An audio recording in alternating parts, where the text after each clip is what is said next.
France has been hit by a storm of unexpected problems in the midst of its struggle with Russia. In the midst of the struggle between the West and Russia, France was hit by a series of unexpected problems in the nuclear energy sector. That is what journalist Liz Alderman told American media. Some time ago, French authorities suspended the operation of one of the reactors at the Chinon nuclear power plant. This decision was due to the need to eliminate cracks that appeared in the cooling system. According to Liz Alderman, the partial shutdown of the nuclear power plant can hardly be called a unique phenomenon, but this is far from being the only trouble of the French nuclear power industry. The latter has faced a series of sudden problems and mysterious incidents. This is reported by the New York Times. About half of the French nuclear fleet, the largest in Europe, was shut down as the national nuclear power operator Électricité de France was hit by a storm of unexpected problems, notes the author of the American publication. A journalist from the New York Times reports that France is facing an unprecedented crisis in nuclear energy,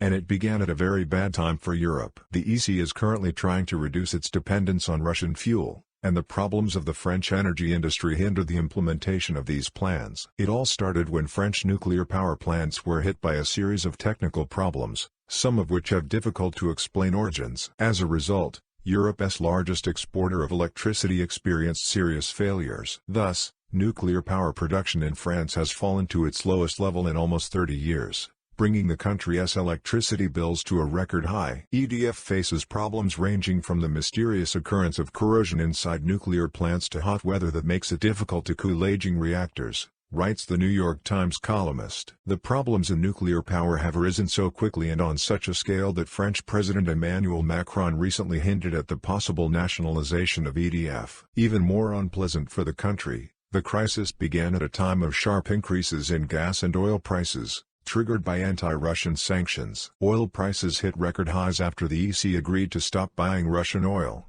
adding to the economic pain in Europe and exacerbating the cost of living crisis that France and others are trying to deal with, reports Liz Alderman.